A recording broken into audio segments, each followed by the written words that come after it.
Çox qəribədir ki, mənim də bir qəribə izləyicilərim var. Mənə qəribə-qəribə suallar verirlər də.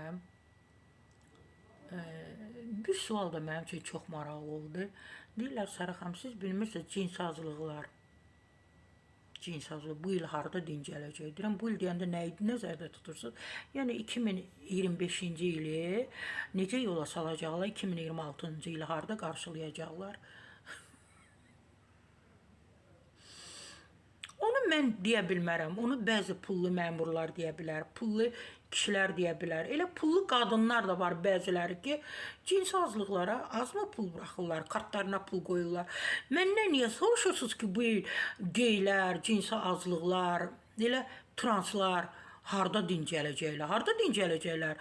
Türkiyədə, Gürcüstanda, Moskvada gedib bayramı orada qarşılayacaqlar. Biz də öz evimizdə, eşiyimizdə hər gün qazı da kəsirlər. Mən düşünürəm bayramda, yəni yəqin ki, qazlar normal gələcək və istifadə edə biləcək. Əzizlərim, onlar hara gedəcək, kimlə dincələcək bilmirəm. Onlar mənim dostum deyil.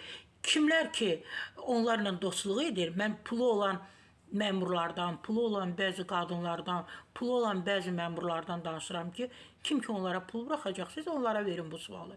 Mənə verməyin. Mən nə bilim cinsazlıqlar bu bayramı harda qarşılayacaq, harda qeyd edəcək. Qəribə suallar verirsiniz.